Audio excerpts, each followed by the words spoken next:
Hey, what's going on, y'all? Welcome to Crew Talk, featuring yours truly, JustJayBe, aka Yoldhead, and my fellow co-host, Chris Brandau. Brandau, how you doing, man? I'm good, man. It's been a while since we last talked. Feels like ages, but it's only been 2 weeks, and a lot of stuff has happened in the wrestling world, as always. You Yup, know, as always in the world of wrestling, well, man. All right, so let's get to it. Monday Night Raw just happened, and the match that everyone is talking about and that is captured the wrestling world by storm is what happened with Oba Femi and Brock Lesnar 2 Raws ago. Oba Femi comes and dominates Brock Lesnar, and it's just crazy. It's kind of like Oba Mania right now a little bit. And last night, Oba took on Brock again in an opening promo, and Oba got the best of Brock again. And everyone's hyped up for this match. I'm pretty hyped up for this match, Brando. I'm not gonna lie. I have my opinions about it, but I'd love to hear what you think about the collision course that is Oba Femi versus Brock Lesnar at WrestleMania 42. well, this is the match everyone wanted from the gate. Once we heard Brock had an open challenge, we're like, Oba, it has to be Oba. Then there were reports that, oh, it's not going to be Oba, it's going to be whoever. And I was like, that doesn't make any sense. And then 2 Mondays ago, when Seth came out and Heyman said, you have a FAF5 problem, I'm like, oh, great. Are they going with Brock for Seth? Like, everyone was like, oh, man. And then, just when the shit was about to hit the fan, the lights went out and then the music played. And everyone was like, oh, shit. I love it, That was man. awesome. I mean, the crowd popped huge for it. And honestly, I think they did the right thing there. They misdirected us a little bit, which was good because that Yep, surprise was so much better when he came out. And he just absolutely kicked his ass. dude, that Um, might have been my yeah. favorite moment. One of my favorite moments I've seen in a long And, Mike, time. and Michael Cole going, holy shit. It was so out Yeah. of character for him. So that's why it made that moment so much better. He was like, everything fit. It was great. I had no problem with anything they did there. It was amazing. Yeah, it So, was and then the great. following It week, was great. we had him come out again, get in his face, and he like threw him out of the ring. I thought, dude, I'll tell you something about Brock. Say what you will about him, he knows how to make other people look good. He Yeah, really he does. does. Yeah. I mean, and if he believes in you, he'll make you look great in the ring. Yeah. I think the problem with Brock is we had some issues with him before where like if he didn't like you, he wasn't gonna make you look good.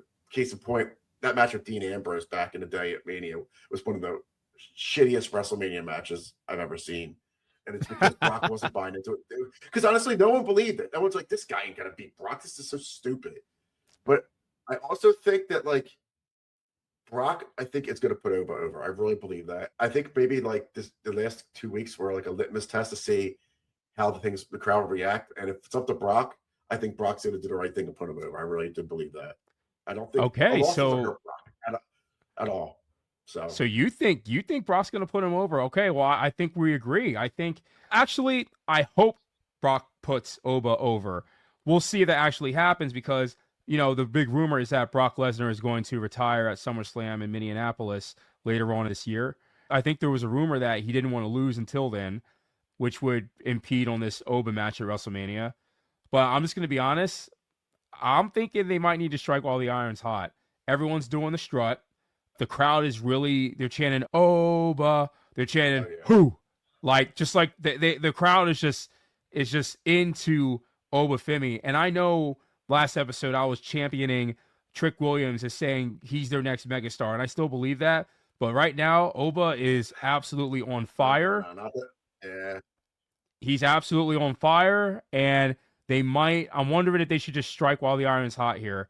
I'm not, now, this is probably going to I get agree. people annoyed. I'm not saying it's like, I'm not, last time I kind of thought about this was just whenever there's a big monster who's wrecking shop, it always reminds me of what Goldberg did in '98. I'm not saying that's what it Oh, is because that was in a different era and I Goldberg know. was like mega huge. I'm not saying Oba's Goldberg from 1998. That's not what I'm saying.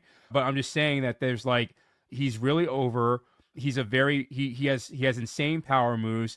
It's just working right now, and he's going up against the biggest monster in the past decade plus in Brock Lesnar, and this just is a chance to just solidify a dude that's hot. He's only 27 years old. You can just add another main eventer roster, just make a made man right here, possibly. And I guess that's how I feel about it. I really hope there's no shenanigans. And all I know is that Oba should not lose the match. That's all I'm going to say. I don't know if he doesn't win, okay, but he shouldn't lose. So does that mean does that mean a draw, which people will probably be pissed off at? Does that mean like interference and the match gets thrown out? I just don't. He just should not lose this match. That's just how I feel about it. I think he's just too hot going in, and you got to read the room, and that's just how I feel. What do you think, man? Originally, I thought it wouldn't matter. It would have been nice for Oba to get the win. I'm like, oh yeah, it'd be nice. But then I thought, oh well, Brock. What if Brock wins by like cheating? Okay, but Right. now I changed my mind. I think Oba needs to go over. But before that happens, I think in the next couple of weeks, Brock has to get one up on Oba to make it seem like, oh, Brock was going to beat him. Maybe. Give him like 3 F5s. He has to somehow. Oba has to see a weakness now. Because if he doesn't, then it's going to be Oba's going to walk in there and what's he going to trounce him in like 90 seconds? Maybe they go that route. Maybe fucking crazy because maybe they did that with Goldberg. They did Goldberg, and Oba's better wrestler than Goldberg ever will be. So, I mean, they did do that with Goldberg in 2016, Brandau. You're right. They did do that with Goldberg in 2016, and Oba. Goldberg was already an entity, no name. Goldberg was already a main man, no name, so it didn't shock the hell out of anybody as much as people thought. If Oba does it to be bigger, but I think they're going the wrong route in that situation. I think you have to at least have Brock get one over him before, and then maybe have like a 3-4 minute match and Oba beat him. I don't think it's going to be a wrestling class to get any means. It's just to get over to the next level, and if that's all he needs to do is beat Brock. I mean, go as far as saying, what was your winner of the Royal Rumble next year? Damn. Okay. Oh wow, big take right there, dude. That's I can see it. And if you're not going to get the big marquee matchups for like Reigns versus Roman versus Brock or any, what about Roman versus Oba? How's that sell your tickets? Oh man, I'm just spitballing here, but you got to look a little bit into the future because who knows what they're going to do. Hey man, he's over. That strut is viral. He's very I even remember seeing people say on the interwebs being like, oh, people think that this and this is dominant. Wait till Oba Femi comes to the main roster. So it was like, this guy's coming, and when he comes to the main roster, shit's going down, and shit has gone down. And I'm just very excited to see how it all unfolds. And I think he might need to have that Kurt Angle, Brock Lesnar first year stuff going on, where he just wrecks shop, and really more so with Brock because he just went through everybody when he in 2002 he was world. What was it? He debuted. He won King of the Ring, and he was world champ. And I think in like 4 months. That's like that's probably more of a similar kind of trajectory if Oba actually, he won't be world champ, but he just comes through and just beats Brock Lesnar on the biggest stage of them all. And it would be kind of poetic because it would be like, oh man, you're just kind of Brock Lesnar. So it'd be it's really, really crazy. So who knows what happens with that? We're all going to be tuned into that. Next up, we got Punk versus Roman from last night. Crazy. Roman Reigns beats the unholy hell out of CM Punk. And after CM Punk gets beat up, he's left laughing in his own table mess after getting powerbombed and just completely bludgeoned by Roman Reigns. And CM Punk he's laughing, kind of doing that like crazy laugh, like he's like, I'm good. As if he's like in Roman's head in this feud. And I thought that was actually pretty interesting that they went that route. So what do you think about all that, man? I think it's all mind games. They're both playing mind games with each other. But finally, like last week, he got Punk to snap, which was when he called him an old man, basically, which I thought was kind of weak. Punk's retort on the mic last night, on Monday night, was very interesting because he kind of just explained to him, he's like, well, this old man is going to kick your ass at Mania and this, that, and the other. And then one thing I did have on my bingo card was hearing the word jizz on Monday Night Raw, but here we are. What do you say? I didn't expect to hear that either. I was like, what the hell? Oh, that's a hell of a line there. Okay. And then the Usos come out, and it's like they're not, and they're saying this, that, and the other, and Jay's trying to get in his face, and he's like, oh, Roman's not even here, blah blah blah, and then Roman comes out, which I think the Usos didn't know he was there, and Roman told him to respectfully get out of his ring. If you remember, he said that. But then Jay said, "What are you doing?" He tackled him, get him, and it's like, Yeah. Is he taking orders from Jay? Like, what? So I feel like there's a power struggle there. And I think Jay is going to start getting power hungry, and he's going to want to become the head of the table. And I think he thinks he earned it to a degree because he still feels disrespected, and he's not letting Roman know that yet. But I think Punk's words got to him last week when he said that you're his young boy and you just do what he wants. I think that's playing in the back of Jay's head. I really do. So, you know, disrespect to the Samoan family with making fun of not making fun of, but basically, with that remark he made about burying next to his dad. I think, yes, that's definitely stoked the fire, disrespect, but I think there's a bigger thing to play here, and that is I think it's going to really open eyes of Jay. Punk was right, and he's going to turn on Roman. I believe that's where they're going with this. That would be I'm wrong, but wow. Right, that would be crazy. I mean, look, all the yeeting and shit, it's getting old. You can just tell it's starting to wear thin on people, and you've got to do something to keep Jay relevant to a degree. Unless you're just going to have him to be the guy that goes out there and yeets in a tag team. Again, I don't know. Who knows what their plans are for the tag titles? It looked like they were going to have a tag title match at Raw. It didn't really go the way we thought it was going to go. I really think they're going to run that back at Mania at some point. But yeah, I think Jay's going to have something to do with maybe The Rock got in Jay's ear. There could be a lot of things going on. Yeah, you mentioned the Great One. Yeah. And it was Jimmy was speaking with LA Knight talking about family. And in the background was a nice big picture of the Great One of The Rock, Dwayne The Rock Johnson, with a big old people's eyebrow. And WWE did that for a reason. Maybe to get people, maybe to keep people guessing, or maybe there's actually something there. But who knows? They haven't totally actually gotten past the Bloodline storyline. They just it's kind of like been in the background since WrestleMania 40. They've always kind of gone back to it. Like, they haven't completely like ended it. It's just kind of like waiting in the wings a little bit. People got to remember it peaked, but they put it in a place where they could easily go back to it, if that makes any sense, which they've done at Survivor Series when they asked, ironically asked CM Punk to join and help out. And when Roman Reigns is involved in a big match to get a world championship, the Usos are back. They're having, they're in this storyline now because they're affiliated with Roman Reigns and from the bloodline past and all that. There's definitely seeds planted always with this storyline. So Jay turning heel will be crazy at WrestleMania, and if he costs Roman that title, that would be crazy, and that would get him instant heat, because I bet a lot of people probably think that Roman Reigns is going to not easily beat, but probably leave WrestleMania with the championship. Yeah, that would be crazy. Whoa, you said you don't know about that? You think Punk might retain? I'm not sure. They might do that. He might.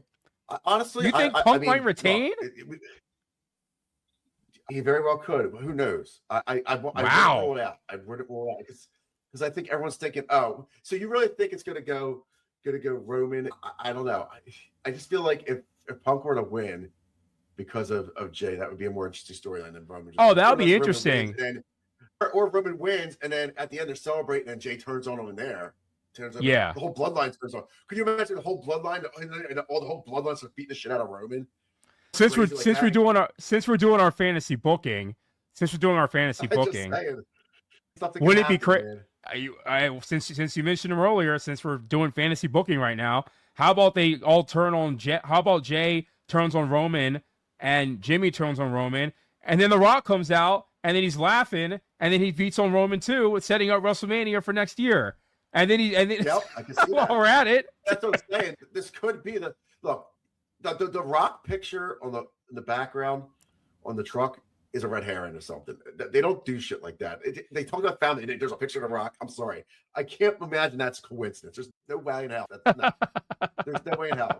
I'm sorry. It's just not. It's just not. But yeah, It's crazy, man. Where this is really going in a couple of weeks, because really, I feel like this Rock and or Roman and Punk storyline is going to take a couple more turns before we get the Mania.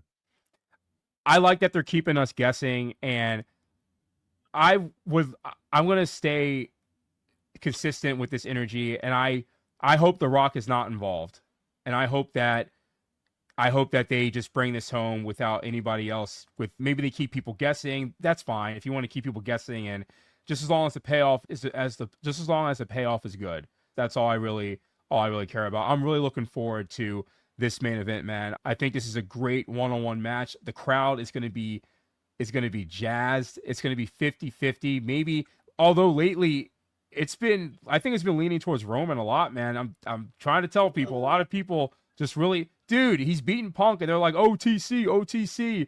Like, Punk even got him on the mic a couple times, and the crowd's like, OTC. Like, Roman's... I think if it was reverse, and Punk was beating his ass, people would start shitting CM Punk. That's fair. Well, yeah, 50-50. Do stuff like that. That's true. I think so. It's going to be a crazy fun match, and I'm really excited for that title match.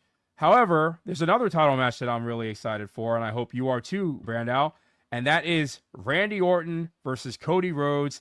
And Randy Orton, I guess, turned heel. I'm not convinced it's a heel turn that people think it is, to be honest with you, because he said that he wishes that it was Drew McIntyre instead of Cody, and Randy Orton's just going to a place that he's familiar with. He's listening to the voices in his head to become a 15-time world champ. He's gunning for Cena. He wants to tie the record. He wants to get more championships before he retires. So I can empathize, even though Orton's fucking crazy as a heel with those 2009 Orton vibes going on against Cody. I get it. I actually do get, Orton feels like he has to go to that place to beat his friend who has been basically the face of the company over the past couple years. He's the guy, the bullseye's on him, and Orton has to go to a darker place to get what he wants. And it's a shame, but also the crowd loved it when Orton beat the crap out of Cody. Cody gets a lot of ass whoopings before WrestleMania, by the way. Damn. He gets ass whooping after ass whooping after ass whooping. Yeah, sure. So, I mean, I think we can both agree. I mean, I don't want to speak for you, bro, but I think it's going to be it's going to be a different atmosphere, especially because of the history they have. But Cody's getting booed again at WrestleMania, like we saw last year when he faced Cena. Maybe it won't be as bad, but Orton's going to get cheered heavily against Rhodes. Yeah. Yes. Here's my take. Reason why Orton's getting cheered is because that's why everyone loves Randy Orton, because he's the Viper. People loved that character that would do anything to win. So you bring that back, and it's like, yeah, it's heelish, but people love Orton for that reason. So of course they're going to cheer him. It's not. I don't know what you could do to get them to boo him at this point. I really don't. So even if he hurt Brandy, man, I don't know. I think he still get cheered. Oh, I think it will be clapping, because a lot of people don't like her. They think she's annoying. So I mean, I don't think they would care. Honestly, I really don't. I do not think that would work. I think the only thing that would work is if maybe he arcaded his kid, but I think people should I don't know. I mean, but seriously, there's nothing he can do that's going to get people mad at him. I'm just saying. That's so messed up. And I really don't know what could get him booed. I really don't, because people love that character and who he was, and it just reminds everyone, oh, I love Randy Orton. He's the Viper. He's good.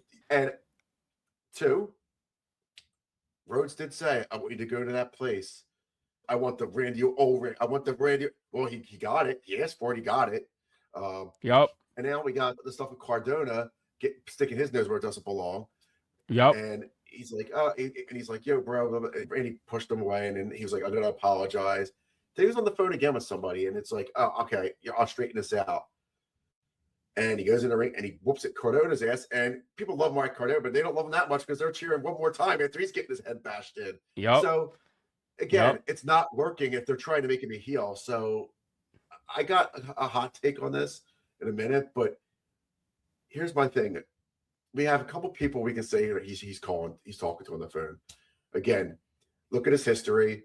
Who could he be talking to? One was his dad. His dad, it doesn't fit the mold. No one's going to care that he's talking to his dad. The conversation he was having didn't sound like he was talking to his father anyway. There's no like, it was very cold. You know, you're talking to your dad. It's like, oh, I love you when you hang up. It was like, no, I gotta go. Like, that's not a father-son conversation. Another one that would be interesting would be Ric Flair. History and evolution. Flair could be like, look, what are you doing? There's only one, there's more than one royal family. Well, Flair would know about everybody. There's more than one royal family saying, look, exactly. I'm a royal family. You're a royal family. Don't let Rhodes. They're the Rhodes. I'm a Flair. We don't like each other. It can easily be that simple. Could be Flair, man. It very well could be Flair. It could also be, if they could pull this off, this would be really good because this would really get in Cody's head. What if it was Dustin? Oh, that'd be crazy. Now I would love that. That'd be insane. That would be really, that would be cool, right? Yeah. If it's not them, there's one other person that people keep mentioning, and we were just talking about him earlier, and it would make sense because of who he is, and that'd be The Rock. The Rock could be like, listen, you're going to take that shit from him. He's the boss. And it sounded like he was talking to a guy that was above him, too. The way he was talking, I'll make it right. I'll do this. And it's like, okay, well, if it's The Rock, how does that play into things? Here's how it plays into things. Here's my one take on things. If it is The Rock, the whole reason is The Rock is trying to get Cody to see the light that Orton, the people are cheering for Orton no matter what he does. He's beating him up. He's kicking his ass. And people are still cheering for Orton. He wants Cody to see the light that, see, the fans don't really give a shit about you. Why should you give a shit about the fans? And that's what will turn Cody finally to the dark side. His soul. And and then he turns heel. Maybe that's The Rock's plan. Long game. That would be a hell of a storytelling if they go that route. So that would be cool to me if they do it that way. But my other take is this, and this is, what he's not talking to anybody on the phone. He keeps on saying, his songs, I hear voices in my head. They talk to me. What if he's just lost his mind and he's on the phone, but he's not telling anybody because he's hearing the voices in his head, and they're just telling him to do things because that's what he needs to do to get to that point. I mean, they could go a lot of different ways with this. So stay tuned. But that they're the possibilities. I don't think there's any other possibility there could be, but those ones we just named. If you have one, please, I'd like to hear it. Wow. All right. So let's unpack that. All right. I would love if it was Ric Flair. That would bring him back to a major storyline. He has history with Orton and Evolution. Evolution was a monster stable from the era where Orton rose up to prominence.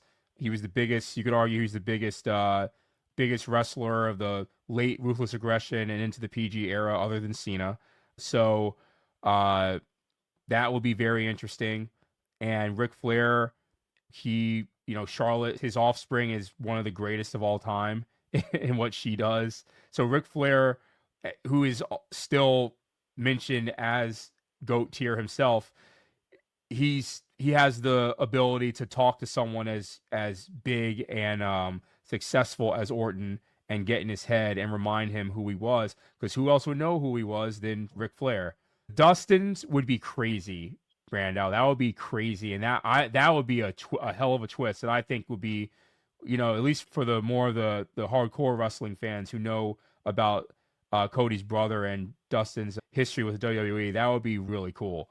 The obvious would be The Rock, but I just don't think that. Well, you know what? I thought The Rock was going to stay away, but then they showed a big ass picture of him on live television on one of the biggest shows of the year, and like they clearly did that for a reason. Yeah, right. Like so they're just making us guess, and I'll give them credit for making us guess. I just think it's a case of you damn if you do, damn if you don't with The Rock. But I will say this. This might surprise you, Brandau. Rock, you owe the fans. You owe the fans to finish your storylines that you started. In some semblance, you owe the fans. You know how we feel about you. A lot of people love you, man. A lot of people appreciate what you've done and what you've contributed to the business. But also, man, because of the things that you have done, there's a movement out there to kind of eliminate your wrestling legacy, man. I've seen and heard some egregious things said about The Rock that that makes me, I'm just like, wow, he really did damage to a lot of people that watch pro wrestling who did not see his prime. And we're getting further and further away from people who saw The Rock when he was The Rock. You know, there's people who even question whether how big of a star he was, which to me is like, that's wild, that's crazy. But then I realized that, like, this is like well over 20 years ago when he was that big. His recent stuff is really it's maybe done more damage than I think I originally thought.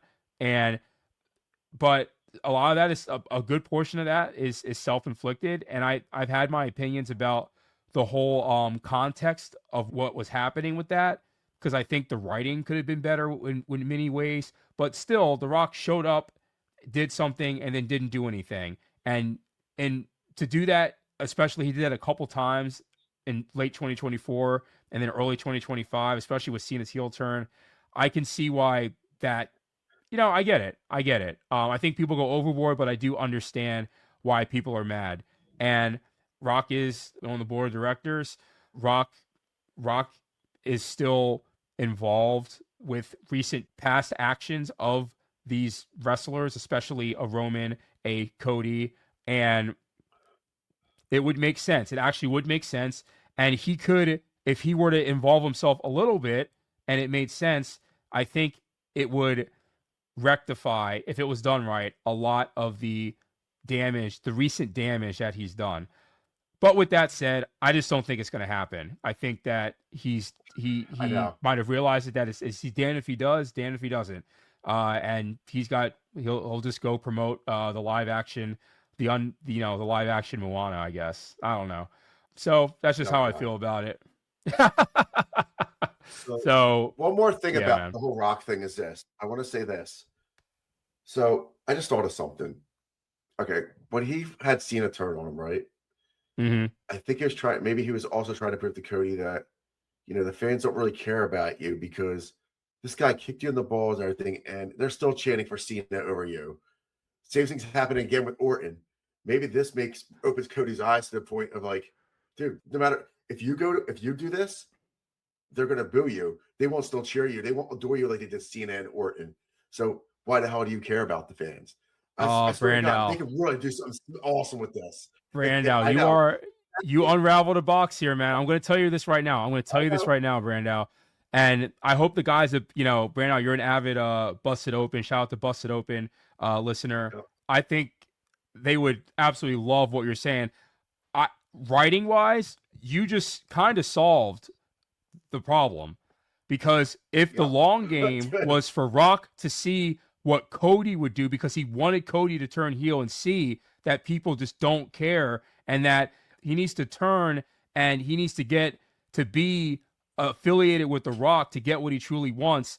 And through the long game of seeing how they reacted against Cena, and that's why The Rock backed off with Cena, because he wanted to show Cody exactly how the fans would treat him, and he felt Cena could just go off and do his thing, but he backed off because he wanted Cody to understand what was going on and how everybody turned on him. And then yet again with Orton, same thing happens. What you just said, Brandau, it doesn't totally do it, but it's a damn good job of writing, of revising the mess that was The Rock and Travis Scott and Cena and Cody.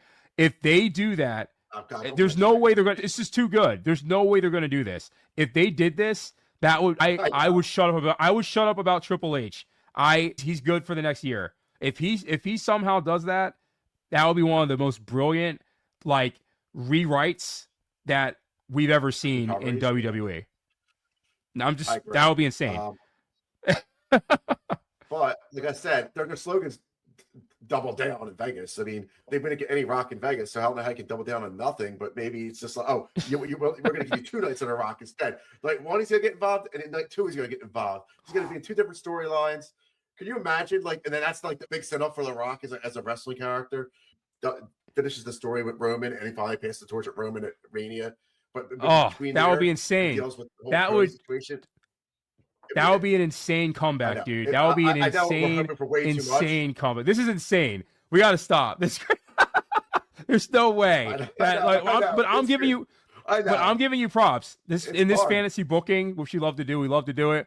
That's probably one of the best rewrites, revisions of a messy like storyline outcome that I've ever heard. I'm going to be honest with you. That solves a lot of Nice.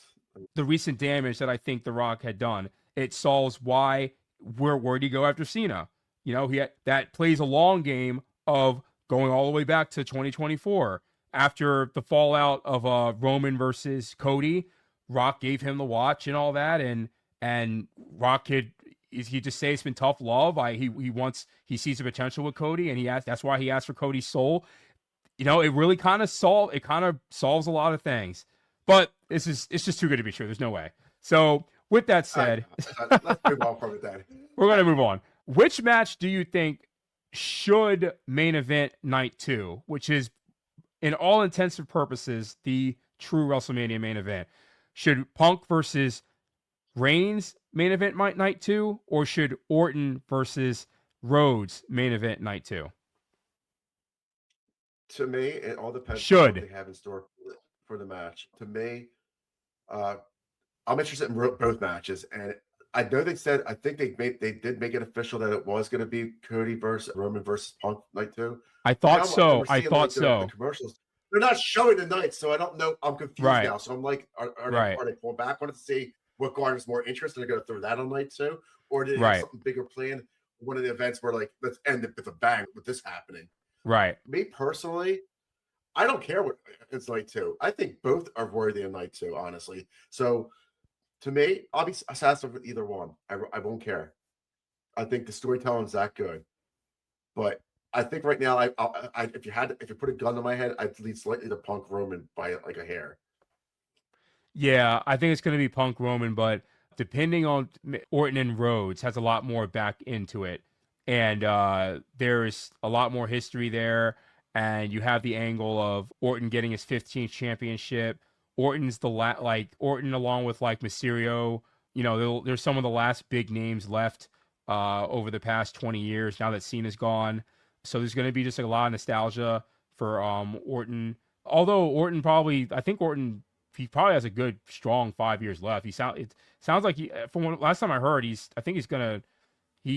down to go for a pretty long time. So, but anyway, I think that it's going to be, I agree. I think it's going to be Punk versus Reigns night 2. But if they change it, I wouldn't be upset about it. Now, with that said, let's get into the women's match on SmackDown. Jade Cargill versus Rhea Ripley. I think it's pretty obvious based on what we saw happen with Jade and Michin and B-Fab forming their group and beating the crap out of Rhea Ripley that, you know, Jade's gonna eat the pin, or just, you know, she's gonna lose that title at WrestleMania. What do you think? Because I think it's done. Yeah, I agree. I think it's already. I think they're stacking the deck against Rhea for a reason, so Rhea can overcome and win. And honestly, I think it's the right move. I just don't think Jade as a champion has been too interesting. It really hasn't. And I think maybe putting her with Michin and B-Fab maybe afterwards and having them run roughshod over the division and maybe do some work, get some more like experience, it won't hurt her. So I just think the Jade title run was just very uneventful. With Rhea as the champ too, you can have so many more opponents against her too. And then you're going to have probably the draft and swap brands. You could swap wrestlers in and out, and then you could just have fresh feuds. So yeah, I think that's what's going to happen. There's not really much else to say about that feud, honestly, in my opinion. With that said, let's go to the other women's match. Liv Morgan versus Stephanie Valkyrie. They got into it. They got into a crazy brawl on Monday Night Raw the other night. My Lord, that has really heated up. I wonder, honestly, I was of the opinion that Liv Morgan was definitely going to get that title back because she lost it because she was injured. But I don't know. I wonder if if Triple H doubles down, hint, hint, wink, wink, on Stephanie Valkyrie, and she retains. But honestly, I think Liv and Rhea are leaving WrestleMania as champions. But you know, they like to throw a wrench in things sometimes to keep people guessing, even if it's like a month or week delay. So should be interesting. But I think that feud is definitely leveled up last night because they were beating the hell out of each other. Liv Morgan really threw Stephanie into that stage sign. My Lord, like I was like, damn, she stiffed the shit out of her with when she threw her there. And then backstage, it was crazy. Crazy. It was. So yeah, they definitely heated that up, and I do agree. I still think Liv's going to win, but you know what? We'll have to see what happens with that one because people love both of them. But Mm-hmm. I think Liv has more than earned another title run, Yeah. and it was cut short for Yeah. obvious reasons. So, but Steph's done a good job. I heard a cool theory of what they could do afterwards, or so since Balor's out of the Judgment Day, and he feuded with Dominic, they could do a mixed tag match between Liv and Dominic versus Balor and Stephanie Valkyrie, and have the demon and have her like a demon woman come out as a demon woman. He comes out as a demon woman. That'd be crazy. Are like, book it now, make it happen. That would be insane. I think both these feuds are gonna. I think both those feuds are gonna go well after Mania. I think you're gonna have them go a couple of months after it and start new feuds with those guys, like that group. But So yeah, and talking about Mysterio and Balor, looks like we're getting that at Mania. He was pointing at the sign, pointing at Mania. I don't know if they made it official yet. I can't remember, but that was obviously given that we were doing that. But that feud is going to go into the summer. What does he do with the Intercontinental title? What does he do with the Intercontinental title? Like, what do they could go in a match or? It's a good question. Penta, man. Penta's awesome. Yeah, it could be a triple threat for the title. I don't want to. I think it needs to just be Dominic versus Balor 1-on-1. I don't want to see no triple threat for that. It doesn't fit. Penta doesn't need any part of that. So we'll have to see what they do. Another question I have, since we're talking about Raw, I have a question too. Where the hell's Gunther been? That's what I was gonna say. Where the fuck is Gunther? Where is he? Where's Gunther? That's a good question. Apparently, Rey Mysterio is injured, and that was going to be the match at Mania. So I don't know how serious the injury is, but if Mysterio is out, who the hell does Gunther face? I have one theory, and one theory. Who do you think? I heard this from somebody as well. Since we don't know what's going on with Braun Breaker, is he coming back? Does Paul Heyman go reach out to Gunther and says, "Hey, I got a proposal for you. I want you to take care of Seth at WrestleMania. You get Seth versus Gunther at Mania. When you are successful, you will get a chance to retire Brock Lesnar at SummerSlam. You'll be fighting Brock Lesnar. Brock Lesnar will give you his final match at SummerSlam. That would set up a whole thing with going into SummerSlam between Brock and Gunther. They could do it. They could do that. That could be a way to get to Brock and Gunther, which would make sense. Which has been rumored for a long time. That would be a way to get the pathway towards that inevitable match for sure. Interesting. I like it. I mean, other than that, I'm confused with two things. Who's he fighting if it's not Seth, and then if you have Seth versus Braun Breaker, obviously that's out. But if Braun's not healthy, then and Gunther isn't the plan for Seth, who the hell Seth facing? Is he not cleared? If he's not cleared, to me, bringing him back was stupid. Then what's the whole point? You should have waited then. So something is. But I don't know what it is. Seth is going to be really. Seth is he's a warrior, man. I think if they feel he can be ready in some capacity for WrestleMania, he's going to be involved. I don't know if he's going to be able to have. Maybe they book him in a. Seth is a really smart worker for the most part. He's one of the best wrestlers of his generation.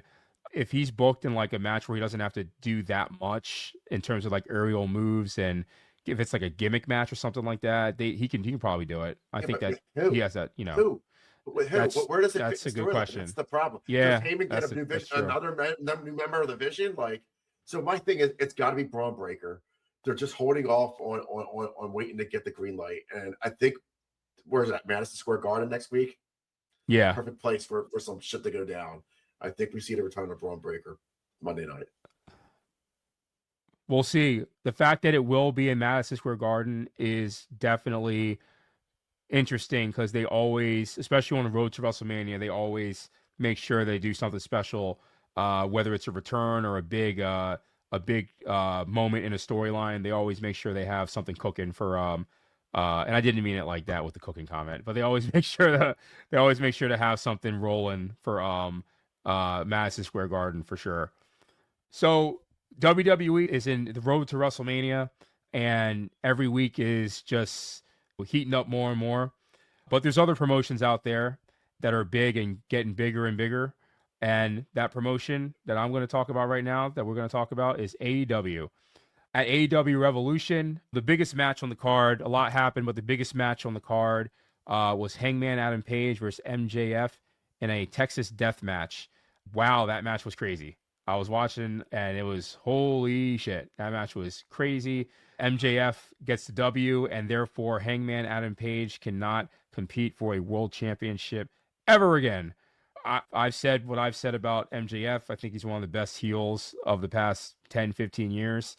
We're not going to go too much into it, but I just want to add, I saw that there was a bit of a Twitter feud going on. People asking MJF, who just turned 30, how's his career looking compared to Cena when he was 30? The fact that's even a discussion shows how people are looking at MJF in another promotion that's not WWE if they're comparing him to Cena, at least in Twitter land. That's pretty big. I'm just saying. So MJF he's the guy over at AEW. So I don't know. What do you think about the whole situation with MJF and Hangman Adam Page and MJF as champ? The match was good. It was brutal. There were some spots in there though that I was just like, why? Okay, here's the thing. The needle spot, I understand it. Grab it. That was fucking nuts. And I was fine with it. The part that makes me go crazy is, okay, you bring a pane of glass in there, you smash it on the ground, and then you powerbomb someone on it. They get up and there's no blood on their back. Where's the blood? Because it's candy glass, it's not going to cut them that way. But you've got to have blood there.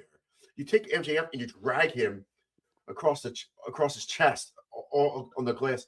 There's no blood, barely any blood. I'm like, it was so unrealistic. It really took me out of the moment for a minute. I'm like, where's the blood? This guy should have blood dripping all down him, like everywhere, like crazy. I get it. They opened him up on the forehead, but if you're going to drag someone through glass, you're going to be bleeding pretty bad. And the fact that you didn't get any blood at all kind of really showed how ridiculous that part was. I'm sorry. I just had to say it because it drove me crazy watching the match. The rest of the match was good. I loved some of the spots. I loved the spot where at the end, where it looked like MJF was about to lose, and he somehow got the upper hand and choked him out basically with his. It was pretty. I love the way he did it too. When he put his foot down and just like, you're done, it's over. And then at the end, when they're taking him out in the stretcher, and he stands on the thing, he puts his foot on him like this and poses with the belt. That was so classic MJF. I loved it. Hangman never being able to get a title shot at AEW is an interesting stipulation now. I think Hangman's going to take a siesta for a while. They said he's going to take time off, so it makes sense for him to come back, refreshed, renewed. But he can feud for any other title. They have other titles he can feud for. I think that they have a lot of titles. For the title that experiment is over. He was supposed to be the face, but I don't think it really worked out to a degree. He had his couple of runs, and he's good. I personally was never a big Hangman fan at all. I never liked the whole cowboy shit. I just never cared for it. Nothing wrong with it. It just wasn't for me. But that's just my opinion. MJF is going to go on to bigger, better things, obviously. I think the story they need to tell, obviously, is the next guy I'm about to get into, and that's Ospreay, returning at Revolution, attacking Moxley, running Moxley off. So I guess we're getting Ospreay versus Moxley first, which that's another thing I'm confused about. What the hell is this Death Rider Club? Are they heels? Are they faces? It seems like there's so much in between them because you have Moxley trying to do the right thing half the time, and then you have the rest of the Death Riders jumping people. Yeah, Ospreay running off Moxley, coming back like that. I have questions about the Death Riders. I don't understand what their whole purpose is, because Moxley is supposedly like this, like all of a sudden a do-gooder, wants to do the right thing, half the time, but then the rest of his crew are jumping people, beating everybody up, but he tries to hold them accountable when they do something wrong. So I don't know what the Death Riders are, but to me, they got to pick a lane and stay in it. You're obviously going to get Ospreay versus Moxley. It's going to be a hell of a match. Ospreay obviously needs a win, take that title from him, and then he can go on, and eventually this should lead him all the way up to eventually clashing with the MJF and winning the title in England in August. That's the roadmap I see for Ospreay. Wow. That's what they got to do. I mean, what else are they going to do with Ospreay? That's just what he is. Their best babyface. Not even close. He's mad over that. Yeah, he's mad over. Oh my God! I mean, anytime you come out and people are chanting your song, you're over. It doesn't matter what they're chanting. You're over. And let's get to another return. After the match between FTR and the Young Bucks, which everyone thought the Young Bucks were going to win because they brought their kids out with them, and everyone's like, "Oh, the Young Bucks are going to win! They're going to win!" And they lost.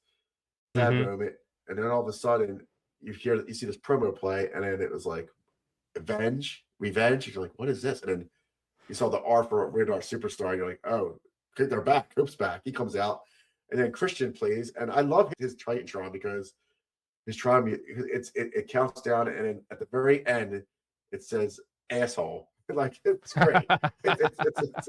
It's hilarious. I love it. So he comes out, and they go right at it with FTR, and we get the reunited Cope and Christian, and they're going after FTR for the titles. And then apparently I think they're gonna win the titles, and then they're already teasing them when the Young Bucks going at it after that. Young Bucks got out of the ring last week and said to him, "It's your ring. You take care of business, and then we'll see you down the road." Basically, what it sounded like. Now they could do a triple threat, and I'd be fine with that too. They could do a series of matches, but I think this is Cope and Christian's last run. And that's fine. It's their last ride. Yeah, I think, and it should be. I mean, we're getting dream matches we didn't think we would get ever with them. So this is awesome. So yeah, do you have any other comments about Cope and Christian or anything to add on to that? I think if it's their final send-off, then I think that I'm definitely excited to see how that plays out. It's really hard for me to not say Edge when I talk about Cope, but Cope has really, I think it's pretty, whether or not you like his AEW run or not, I still think it's great that he has that love and passion for the sport and continues to perform. And seeing him and Christian together, I get nostalgic about it. So I'll definitely be paying attention. And if it's going to be as you think it is, or it's going to be kind of their en route to their last run, it should be paid attention by everyone, because they've contributed so much to the industry. And I mean, I have a little bit of a take. I think you can argue right now that AEW's tag division is probably a little better than WWE's. You could probably argue it. I don't know. WWE's kind of been squandering a little bit with their tag teams at times. But Cope and Christian, that's a hot take. That's not a hot take. Yeah. That's the truth right now. WWE neglects their tag division. They don't give a shit about their tag division. Right. And they don't. So, and they have a lot of talent. Like, they got Fraxium. They have the Usos. Where are the Street Profits? That's another show. Where are the Street Profits? Nowhere to be found. Where are the Street Profits? They do not push tag team wrestling. It's wild. So yeah. So I would say that's not a hot take at all. Not at all. Man. Fair enough. So seeing Cope and Christian, they were a part of. I don't want to say it was the golden age of the tag team division in WWE, because there were a lot of classic tag teams back in the day before the Attitude Era. But you can bet for damn sure that Edge and Christian back in WWE, Dudley Boys, Hardy Boys, revived the hell out of the tag division back then for the modern era. Also with like the Acolytes too. Like, it was just potent back then, and Edge and Christian were big parts of that. So to see Edge, now Cope, in AEW, and Christian back, together and going against younger all-time talent in AEW, it's definitely something to see, and I'm definitely excited for it.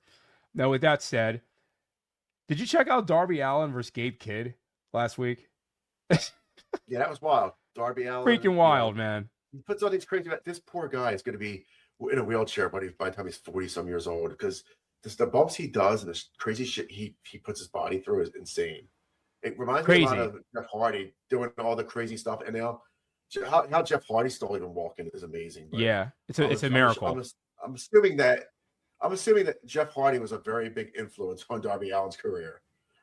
Yeah, but seriously. Yeah, hell of a match. Gabe Kidd, they're building him up and he loses. So it's like, okay, next. It makes sense now because Darby's going to be the next challenger for MJF. There'll be fun matches, but Darby's not beating MJF, I don't think. But then again, you don't think so? I never know what Tony Khan's thinking. So who knows? I wouldn't do that. You're right. I would keep MJF the champ for a while till Ospreay gets to him. It would make it so much better. Because if Darby wins and beats MJF, then it's like, okay, where do you go from there? But transitional. Someday Darby will win the ball. I just don't. They could do a transitional reign where he holds it. They could do a transitional reign where he holds it for like a week or two, and then he goes right back to MJF just to kind of spice it up. But all intents and purposes, it's probably just going to stay with MJF, and they're going to have a lot of close calls in their matches. That's probably what's going to happen. But the matches will be entertaining.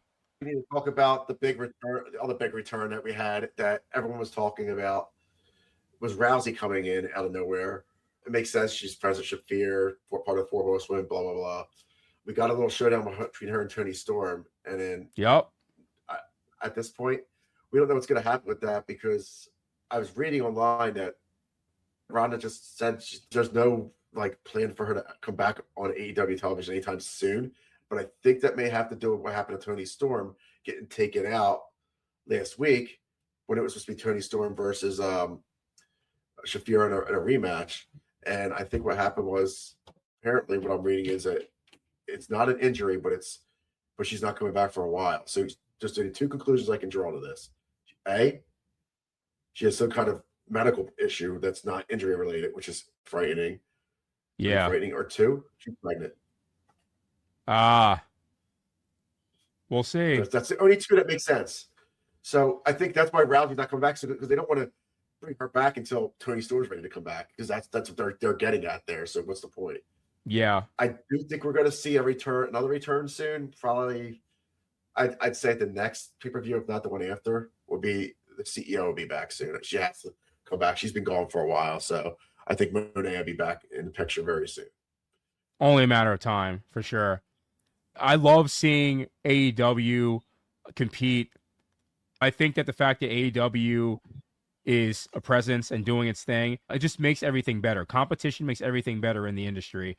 And as WWE gets better, gets more into the road to WrestleMania, AEW is going to try to do its best to be the best counter programming it can be. So I'm excited for it all. With that said, thanks to everybody for tuning in and for listening to Brandau and I. We have a lot more coming your way in the coming weeks, and we're excited to share what is cooking with the wrestling crew and Crew Talk. And thank you all for listening. Brandau, you have anything else to add before we sign off? No, I'm just excited that we're 3 weeks away from Mania, and these last couple of weeks are going to be fun, especially next week. I'm really looking forward to Raw next week. I'm looking forward to seeing what the next saga is in the Punk Roman storyline and the Usos, and who knows, maybe the Bloodlines getting back together at some point. Yeah, but yeah, we may have a special show coming up in a month, right before Mania. So stay tuned for that. But a lot coming up. Back on April 7th, I think is where our next day we're going to be recording. Yep, so we'll be back on soon, and also stay tuned with more. We're going to be having some guests join us as well, piling up future guests for everyone to enjoy. A lot of personalities on the way that are going to join in on the fun here. So thanks to everybody listening and watching, and thanks for supporting the wrestling crew. Brandau and JustJayBe out. Peace, guys.